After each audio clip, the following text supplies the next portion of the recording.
Salam Bapak Ibu sekarang. Salam. Akan mendengar firman Tuhan. Kita buka dari kitab Kejadian pasal 26 ayat pertama sampai ayat yang ke-6.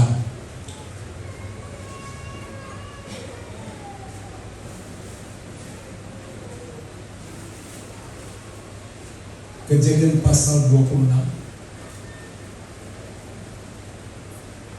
ayat pertama sampai ayat yang ke-6. Mari saya undang kembali kita semua bangkit berdiri, fokus kepada firman Tuhan. Saya mulai dari ayat yang pertama. Terjadilah kelaparan di negeri itu selain kelaparan pertama yang telah terjadi di zaman Abraham. Sebab itu Ishak pergi ke Gerar kepada Abimelek, raja orang Filistin. Lalu Tuhan menampakkan diri kepadanya serta berfirman, "Janganlah pergi ke Mesir, diamlah di negeri yang akan kukatakan kepadamu. Tinggallah di negeri ini sebagai pendatang. Aku akan menyertai engkau dan memberkati engkau, sebab kepadamulah dan kepada keturunanmu akan kuberikan seluruh negeri ini. Dan aku akan menepati sumpah yang telah kuikrarkan kepada Abraham ayahmu. Aku akan membuat banyak keturunanmu seperti bintang di langit. Aku akan memberikan kepada keturunanmu seluruh negeri ini, dan oleh keturunanmu semua bangsa di bumi akan mendapat berkat." Sebab Abraham telah mendengarkan firman-Ku dan melakukan kewajibannya terhadapku, segala perintah, ketetapan, dan hukum-Ku. Jadi tinggallah Ishak di Gerar. Puji Tuhan, silakan dulu. Yang berbahagia adalah orang yang suka mendengar firman Tuhan, merenungkan dan melakukannya. Setelah firman Tuhan hari ini, saya beri judul berkat yang diturunkan. Berkat yang diturunkan. Jadi berkat itu diwariskan. Dalam ayat ini diceritakan Ishak, anak Abraham. Mereka tinggal di Israel dan terjadi kelaparan. Kelaparan bisa terjadi karena tidak ada hujan, gagal panen, penyakit. Walaupun itu tanah perjanjian, bukan berarti tidak ada masalah. Dan yang namanya kelaparan harus berpikir bagaimana supaya dapat makanan. Mulai dipakai otak. Kemana aku mau pergi ya? Aku harus keluar dari tanah ini. Kemana-mana kering. Panen tidak ada lagi, ternak tidak ada, yang mau dimakan terancam habis. Tuhan memperhatikan Ishak karena sudah pernah diberi janji kepada bapaknya akan memberkati, keturunannya akan banyak. Dan Ishak itu anak Abraham. Jadi berkat itu Tuhan ingat ketika dia mau berangkat ke Mesir. Kenapa dia berangkat ke Mesir? Dia berpikir Mesir ada sungai Nil. Dan selama sungai itu ada airnya, maka ada pertanian, ada ternak, ada kehidupan, tidak ada kelaparan. Dia bersiap-siap mau berangkat ke Mesir. Tetapi Tuhan tahu, saudara, Tuhan mengetahui setiap langkah saudara. Kalau saudara anak Tuhan, Tuhan lebih memperhatikan. Ketika dia merenungkan mau berangkat, udah siap-siap tujuan ke Mesir, tapi Tuhan melarangnya. Ayat 2, lalu Tuhan menampakkan diri kepadanya serta berfirman. Jadi setelah dia merancangkan untuk pergi, Tuhan tahu apakah kita kelaparan, apakah saudara kesulitan. Saudara lebih tahu dari saya. Tetapi Tuhan berfirman. Demikian juga kepada saudara. Tuhan bisa berfirman kepada saudara kalau memang sungguh-sungguh saudara sebagai anak Tuhan. Dan berkatalah Tuhan, janganlah pergi ke Mesir. Itu nomor 1. Karena Kita pikir, oh di sana saya akan berhasil, saya akan dapat ini, saya akan melanjutkan ini saya ke sana dan sebagainya. Saudara, perlu kita juga mendengar suara Tuhan. Jangan sempat saudara kita sudah pergi sekian lama melanglang buana, tidak ada dapat apa-apa. Sehingga Tuhan melarang, seolah-olah mengatakan jangan pakai pikiranmu ya. Kau tahu siapa kau? Kau kan anaknya Abraham. Aku pernah janji loh sama bapakmu Abraham, aku akan memberkatimu kepada keturunanmu. Mereka akan menjadi sangat banyak dan lain sebagainya. Dia katakan jangan pergi, tapi pergi ke Gerar. Dia berpikir, kok Gerar? Gerar artinya adalah tempat persinggahan atau penginapan. Itu arti Gerar. Dan itu tidak jauh di sebelah selatan daripada Israel sekarang. Tanah itu kering. Ya, memang tidak sekering daripada Israel. Tetapi dia mau taat. Aduh, di sini juga airnya tidak begitu banyak. Tapi karena Tuhan melarang dia, jangan pergi. Gerar, namanya aja udah Gerar. Tempat persinggahan atau penginapan atau sementara. Kalau namanya penginapan, sebagus-bagusnya penginapan bukan rumah tinggal, hanya sementara. Jadi rupanya sementara. Tapi dia mau taat dan tinggallah dia di situ, dikatakan sebagai orang asing, sebagai pendatang. Apa artinya sebagai orang asing atau sebagai pendatang? Kita harus berbeda dengan penduduk sekitarnya. Kita sebagai orang asing artinya kita anak Tuhan yang berbeda dengan penduduk di sana. Kita harus berbeda kelakuan kita, sifat kita, tutur kata kita, kepercayaan kita sebagai orang asing. Jangan merasa seperti orang tempatan. Jadi diingatkan tetap dirimu sebagai anak-anak Tuhan. Janganlah pergi ke Mesir, tinggallah di negeri yang akan kukatakan kepadamu. Tinggallah di negeri ini sebagai pendatang, sebagai orang asing. Aku akan menyertai engkau dan memberkati engkau. Ternyata Tuhan katakan, tak usah pikir repot-repot. Walaupun ini tidak ada apa-apa, tidak sehat Mesir, tapi yang penting nomor satu, aku akan menyertai engkau. Itu saudara harus pegang. Biar saudara pikir tempat itu hebat, perusahaannya banyak mungkin, dan lain sebagainya, makanannya banyak, maju, modern. Tapi kalau Tuhan tidak menyertai, yang kedua, aku akan memberkati engkau. Jadi saudara, yang membuat kita hebat, yang membuat kita bahagia, satu, penyertaan Tuhan. Biar saudara di lingkungan orang yang hebat, tapi tidak disertai Tuhan, tapi disertai kuasa-kuasa kegelapan, orang-orang yang jahat. Kalaupun saudara kerja keras siang malam, tapi kalau Tuhan tidak berkati, tidak ada apa-apa. Mungkin sakit-sakitan, mungkin tidak tenang, diancam. Saudara, nomor satu adalah minta penyertaan Tuhan. Itu nomor satu dalam hidup ini. Hidup kita di dunia ini adalah Gerar, sementara. Amin.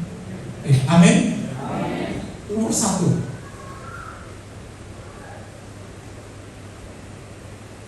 Selanjutnya ayat ini dikatakan, sebab kepadamulah dan kepada keturunanmu akan kuberikan seluruh negeri ini. Seluruh daerah Gerar itu akan dikuasai, walaupun tidak menetap di sana.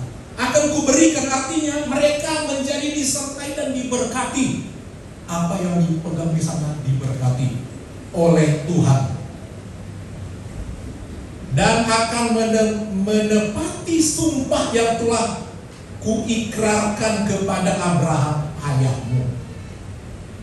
Jadi Tuhan pernah bersumpah kepada Abraham, aku akan memberkati engkau, dan seterusnya. Dan sumpah itu adalah sepihak, tidak ada perjanjian kerjasama, agreement, mutual agreement, perjanjian kerjasama dua belah pihak. Kau lakukan ini, kau lakukan ini. Tidak seperti itu. Tapi itu dari Tuhan sendiri dengan kekurangannya. Aku bersumpah. Sumpah janji manusia bisa lupa, hilang, dan ingkar janji.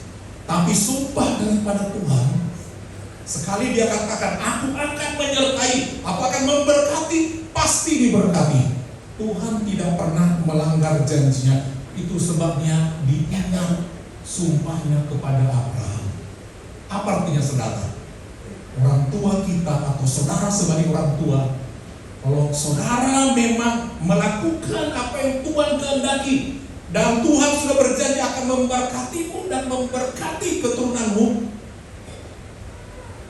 itu akan diberkati, dilakukan, dilaksanakan oleh Tuhan. Nanti kita lihat bagaimana berkat itu diturunkan, saudara yang terkasih. Jadi diberkatinya kita, saudara, kita harus mau mendengarkan firman Tuhan. Tinggallah di negeri ini, jangan pergi jauh-jauh. Yang kedua, hiduplah sebagai orang asing. Harus berbeda, asing, beda. Kata asing berbeda dari kata-katanya, berbeda dengan orang dunia. Kelakuannya, pola pikirnya harus berbeda. Lagunya. Dan dikatakan tempat itu adalah tempat sementara, Gerar.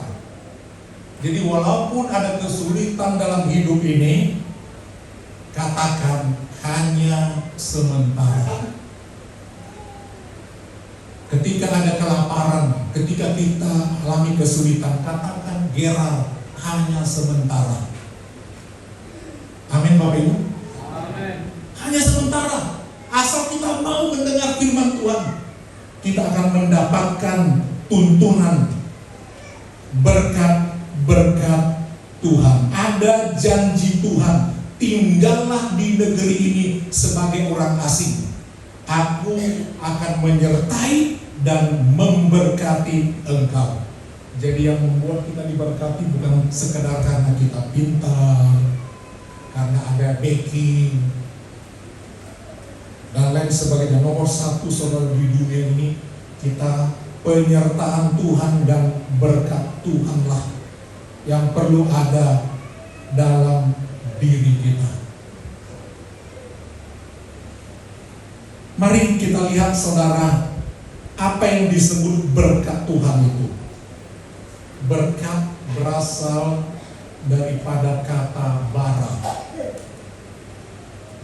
Bara artinya menjadikan yang tidak ada menjadi ada. Dalam kitab Kejadian pasal 1 ayat 1, di situ Allah memberkati, menjadikan yang tidak ada menjadi ada. Jadilah terang, bara. Jadilah cakrawala, bara. Itu bahasa aslinya saudara, bahasa Alkitab dalam bahasa Ibrani. Menjadikan yang tidak ada menjadi ada. Itu kata berkat.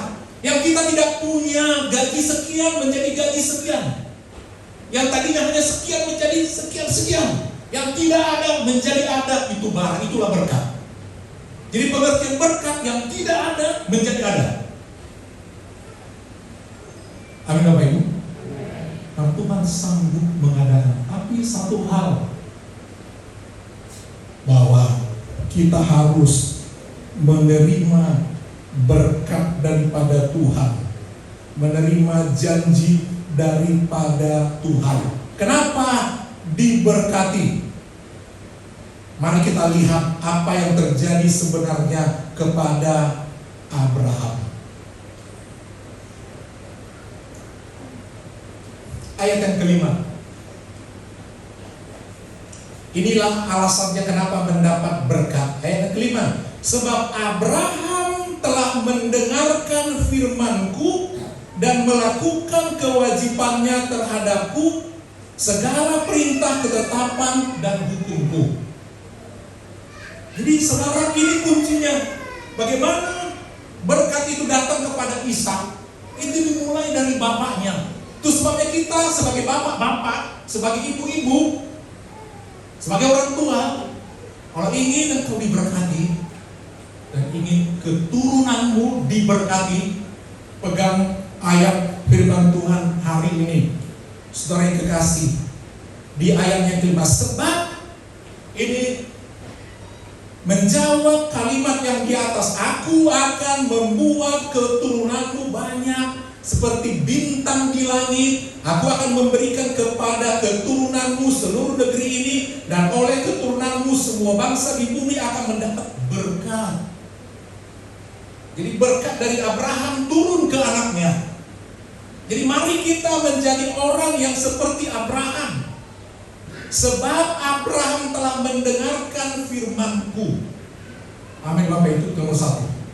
Dan ingin diberkati, nomor satu, suka mendengarkan firman Tuhan. Sebab firman Tuhan itu bara, dia bisa menjadikan yang tidak ada menjadi ada. Itu kuncinya. Makanya jangan jauh-jauh daripada Tuhan. Tuhan berfirman, kau kuberkati, pasti diberkati. Tapi mulai kita seperti Abraham ini. Abraham telah mendengarkan firman. Kapan kita mendengar firman Tuhan? Jangan dulu saudara firman itu datang kepada bapak-bapak leluhur, nenek moyang bangsa Israel, itu langsung berbicara. Sekarang melalui Alkitab, sebab firman itu ditulis dalam Alkitab. Jadi kita harus baca, dan firman ini saudara banyak beribu. Nah, saudara tidak sanggup, saya sendiri tidak sanggup. Tetapi saudara harus datang ke gereja untuk mendengar. Mungkin saudara hampir tidak pernah membaca di rumah, tapi paling tidak dengan saudara datang ke gereja untuk mendengar firman. Mendengar firman itu, kita diingatkan akan apa kehendak Tuhan. Paling tidak sekali seminggu. Dan iblis paling senang supaya orang tidak datang ke gereja. Tuhan sudah ingatkan supaya orang mau mendengarkan firman Tuhan itu. Menguduskan hari Sabat, hari yang ke-7, harinya khusus kita beribadah. Mau mendengarkan firman Tuhan. Itu sebabnya kalau saudara sempat tidak datang kebaktian, kapan saudara dapat firman Tuhan? Kapan mendapat bara atau berkat yang tidak ada menjadi ada? Nomor satu saudara, pentingnya kita mendengarkan firman Tuhan. Yang kedua adalah kita mau melakukan kewajiban terhadap Tuhan dan segala perintah, ketetapan dan hukum-Ku. Yang kedua saudara, selain kita mendengar firman Tuhan, kita mau melakukan kewajiban. Apa kewajiban kita sebagai anak Tuhan? Ya, selain kita beribadah, ambil bagian dalam pelayanan, berdoa, bersyukur, dan lain sebagainya, kita mau berkorban, kita mau mengembalikan milik Tuhan. Dan kalau memang kita lihat Abraham ini, memang dia mengembalikan milik Tuhan, saudara yang kekasih. Dia memang datang kepada Abimelek, membawakan persembahan persepuluhannya di hadapan Tuhan. Kejadian 14 ayat 17 sampai 20, itulah kewajiban itu. Mari kita lihat kitab Kejadian pasal 14. Jadi mundur sebelumnya. Kita baca tadi Kejadian pasal 26. Kisah Ishak, Ribka dan Abimelek judulnya. Tapi kita lihat kisah Abraham dalam kitab Kejadian pasal 14. Itulah kewajibannya yang dilakukan selain mendengar firman Tuhan. Aku akan memberkati engkau. Tinggallah, pergilah, keluarlah dari negeri Ur Kasdim menuju ke tanah yang akan kutunjukkan. Dia taat firman Tuhan. Yang kedua, dia menjalankan kewajibannya. Saya baca sekilas pasal 14 ayat 17. Salah satu rahasia berkat Tuhan. Raja negeri Sodom keluar ke lembah Sawe, yakni lembah raja, menyongsong Abraham yang kembali setelah mengalahkan Kedorlaomer dan para raja yang bersama dia. Jadi Abraham berperang. Melkisedek, Raja Salem, membawa roti dan anggur. Ia seorang imam Allah yang maha tinggi. Imam mendatangi Abraham, membawa roti dan anggur. Itu berkat Tuhan. Imam Allah ini gambaran daripada Tuhan yang memberikan kepada kita putranya Yesus Kristus, digambarkan dengan roti dan anggur. Melalui perjamuan kudus kita terima tubuh dan darah Tuhan. Ia seorang imam Allah. Imam Allah memang tugasnya seperti itu, menjadi perantara yang maha tinggi. Lalu dia membawa roti dan anggur kepada Abraham. Lalu ia memberkati Abraham, katanya, diberkatilah kiranya Abraham oleh Allah yang maha tinggi, pencipta langit dan bumi. Allah duluan yang memberkati kita, dan kita patut juga datang bersyukur kepada Tuhan. Dan terpujilah Allah yang maha tinggi yang telah menyerahkan musuhmu ke dalam tanganmu. Abraham pun memberikan kepadanya 1/10 dari semuanya yang ada padanya, dari hasil perangnya, semua penghasilannya dia hitung 1/10. Sebab Tuhan baik. Imam Allah yang maha tinggi, Abimelek, Melkisedek, memberikan roti dan anggur, sehingga dia telah memberkati Abraham, sehingga dia membawa 1/10. Itu salah satu contoh bagaimana menjalankan kewajiban. Rupanya Tuhan perhatikan. Tadi ada kesaksian Anova Simanjunta, itu kesaksiannya dari segi Bapak Gembala, sebagai gembala sidang, mengenal domba-dombanya. Mana dia bekerja di apotek, terbakar, lanjut kerja, turun. Tapi sebagai gembala sidang, Bapak Gembala tahu sebisanya dia setia ngasih milik Tuhan. Nova ngurusi Manjunta. Ya, Bapak Gembala gitu, aduh, begitu sulitnya. Tapi tadi kesaksiannya dia tekun belajar, tekun ini dan berdoa, berusaha dan berdoa dan belajar setia. Kalau tadi katakan doa ibunya juga setia. Tuhan pasti membela orang-orang yang belajar, mendengar firman, dan menjalankan kewajibannya. Yang kedua, Bapak pasan itu, Gembala harus jujur sama jemaat. Bapak itu setia kasih milik Tuhan. Ya. Kenapa harus saya katakan? Karena memang Tuhan itu selalu memperhatikan. Dia ingin memberkati orang yang tulus hati, yang semangat bekerja. Penyertaan Tuhan dan berkat Tuhan yang menentukan. Amin. Amin. Penyertaan Tuhan, bukan upaya kita. Kita upaya, tapi tanpa penyertaan Tuhan. Mau mendengar firman Tuhan itu nomor 1.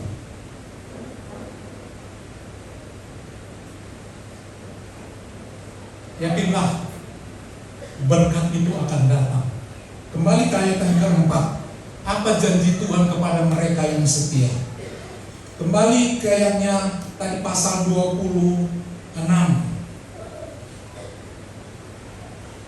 ayat 4. Perhatikan ayat itu. Aku akan membuat keturunanmu banyak seperti bintang di langit. Dia tidak katakan seperti pasir di tepi laut. Kalau di tepi laut diinjak-injak, tapi bintang di langit. Apa artinya bintang? Orang anak saudara menjadi bintang. Apa artinya bintang? Tinggi, bercahaya, menjadi juara.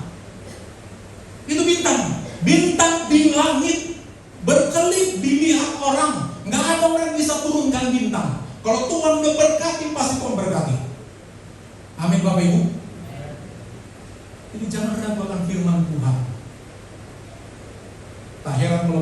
selalu katakan datang beribadah. Tujuannya apa? Supaya dengar firman Tuhan. Sebab firman itu adalah pelita bagi kaki saudara dan terang bagi jalan hidup saudara untuk tidak tinggalkan Tuhan. Terlalu banyak kita yang tidak kebaktian di hari Minggu. Kaum bapak, kaum pria saudara banyak sekali. Terus capek saudara terus tanpa Tuhan, tanpa penyertaan Tuhan, tanpa berkat Tuhan, saudara tidak akan menjadi bintang. Tidak ada apa-apanya, semua tidak ada. Saudara yang mengajak anak saudara untuk tidak kebaktian, saudara kerja keras untuk menyekolahkannya tinggi-tinggi tanpa penyertaan Tuhan, tidak ada apa-apanya. Capek, tidak ada apa-apanya. Jadi saudara, mari belajar kita, saudara, mau mendengar firman Tuhan. Yang kedua, jalankan kewajiban kita. Itu mesti dengan iman, dengan sukacita. Kita memberi topik khotbah bukan tentang memberi sebenarnya, tetapi tentang tadi berkat itu. Karena Abraham diberkati, dia orang yang benar-benar saudara mau menjalankan firman Tuhan, mau dia saudara mentaati firman Tuhan, menjalankan kewajibannya, keturunannya diberkati. Jadi Bapak, Ibu, mari senang kita mendengar firman Tuhan. Amin. Amin. Menjalankan kewajibannya. Bapak-bapak yang setia, anaknya jadi bintang. Itu firman Tuhan tadi. Maka keturunanmu menjadi seperti bintang, menjadi juara.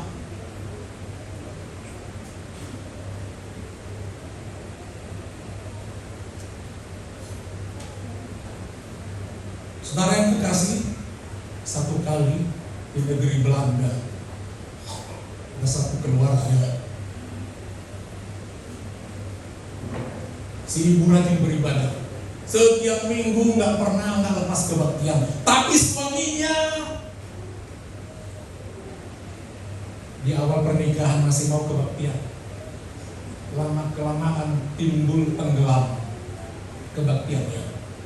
Orang yang suka timbul tenggelam itu seperti orang jatuh ke laut, udah mau mati, timbul dia tenggelam. Orang kalau ke gereja timbul tenggelam kayak gitulah kerohaniannya, mau mati. Tapi ada juga tenggelam, udah hanyut di bawah arus, gak pernah datang kebaktian, gak pernah. Kalau ditanya mana Bapak, ya begitulah. Saudara yang kekasih, lama-lama si Bapak itu gak ada lagi kebaktian. Si ibu selalu pergi kebaktian sendiri. Seiring bertambah usia, tidak begitu kuat lagi ibu itu, dia ditemani oleh anjing kesayangannya untuk kebaktian. Pintar dilatih, menjaga, udah tahu jalan pulang, tahu melindungi majikannya. Pergilah kebaktian teratur, duduk di tempat yang teratur setiap minggu. Di sini si ibu yang sudah tua, di samping anjing menjaga. Begitulah setiap hari.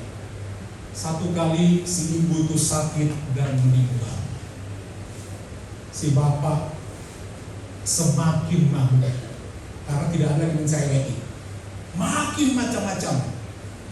Satu kali dia pulang di malam minggu ke rumah dengan mabuk. Dia tertidur dengan gelap.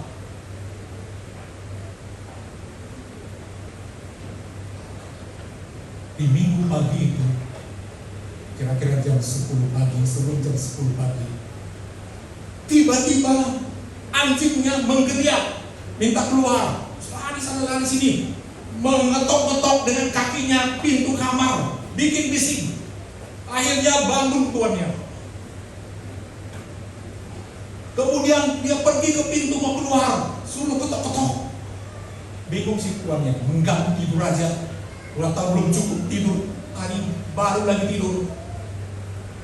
dibukanya pintu daripada bisik. Anjingnya langsung lari. Oh, anjing kesayanganku lari.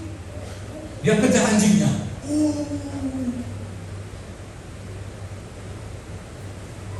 Kemana anjing ini? Dia kuping. Dia masuk ke gereja. Anjing masuk ke gereja. Dia dilihat sama Tuhan. Anjingku masuk ke gereja, pulang. Tapi dia takut anjingnya hilang. Itu satu-satunya yang bisa menjaganya. Anjingnya duduk di satu tempat. Di tempatnya ada kosong, tempat si nyonya. Mumpung ada tempat yang kosong, duduk si bapak di gereja. Karena anjingnya kebaktian. Halo? Anjing kebaktian. Karena udah terbiasa setiap minggu. Kenapa tadi anjingnya melompat? Dengar lonceng gereja, tangtung, tangtung, tangtung. Anjing ingat bunyi lonceng gereja hari Minggu kebaktian. Makanya dia heboh. Wah. Itu aja kodenya instingnya. Si bapak pun jadi malam Minggu karena anjing. Bapak belum tobat, anjing udah tobat duluan. Begitulah cara Tuhan menyelamatkan orang. Anjing pun dipakai. Duduklah si bapak itu, karena anjing tak akan pulang sebelum doa berkat. Udah tahu, udah hafal pun kalau ditanya doanya. Tunggu doa berkat baru pulang.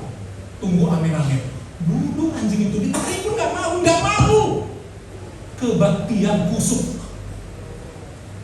Akhirnya si bapak pun mendengarlah khotbah. Khotbah didengarkan firman Tuhan. Sadarlah dia. Firman datang kepada dia, menangislah dia sejadi-jadinya. Aku menyesal sekian tahun tidak pergi. Untung ini peninggalan istriku, dibawa aku ke gereja. Dia pun bertobat.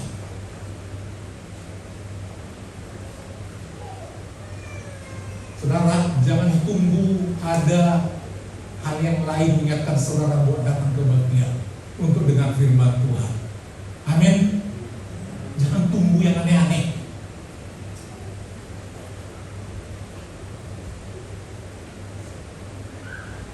Jadi saudara, kewajiban itu penting.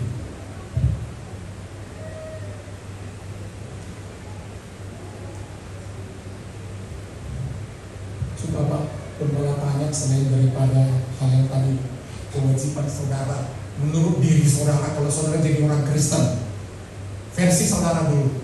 Kewajiban saudara setelah mengenal Tuhan, betul-betul kenal Tuhan, dan saudara mengakui Dia sebagai Tuhan dan Juru Selamatmu, supaya nanti Tuhan mengenalmu ketika kita meninggal. Tubuh kita ini terdiri dari tanah, yang namanya tanah nggak permanen, akan kembali ke tanah, tapi roh dan jiwa kita ini, nyawa kita ini kembali kepada Tuhan. Bagaimana kita bertemu dengan Dia? Apakah akan bersama-sama dengan Dia, saudara? Pertanyaan tadi, mari saudara jawab dalam diri saudara. Apakah kewajiban saudara setelah menjadi Kristen kira-kira? Salah satu aja dari sekian banyak kewajiban. Apa? Berdoa masuk kewajiban? Berdoa masuk kewajiban? Saudara bisa tidak berdoa kalau tidak ke gereja. Bisa. Kalau semua lancar, bisa saudara tidak berdoa. Apalagi kewajiban selanjutnya? Baca Alkitab kewajiban? Halo, kewajiban? Kewajiban. Memuji Tuhan kewajiban? Yakin? Bukankah lebih banyak lagu dunia tiap hari kedengaran? Yakin? Di rumah lagu rohani? Yakin? Yang Bapak Gembala benar, kampung ini kadang-kadang kayak pasar malam juga. Kayak pasar malam. Dari kiri, dari kanan, lagu dunia semua dari depan.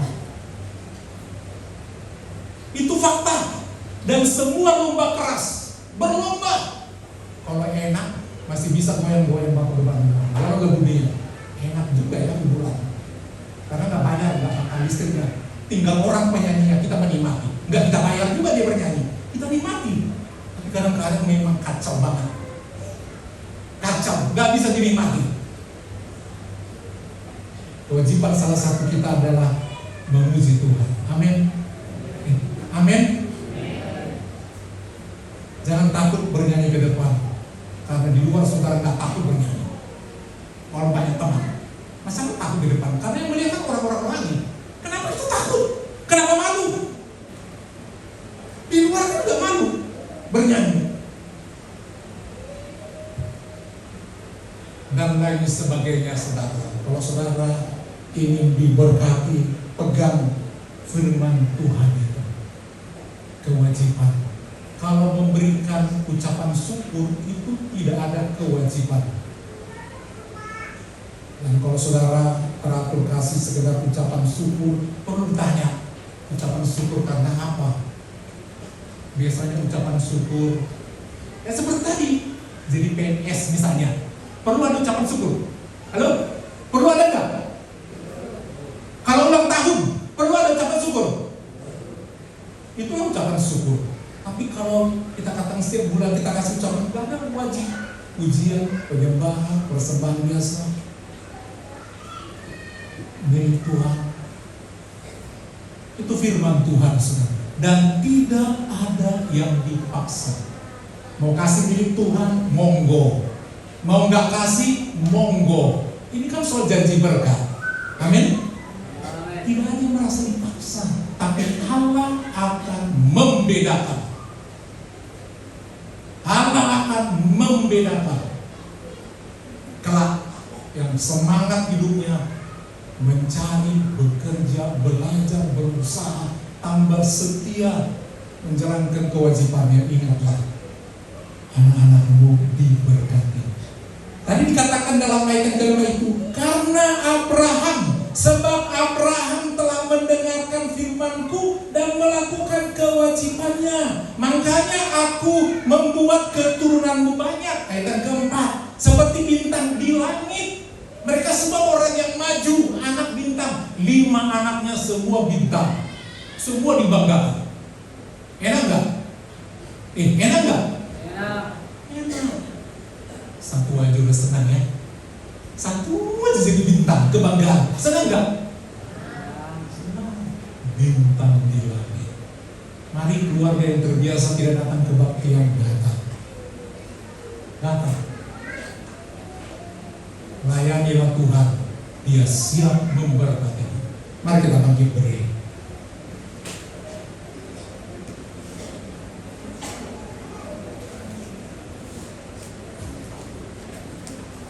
Itu firman Tuhan.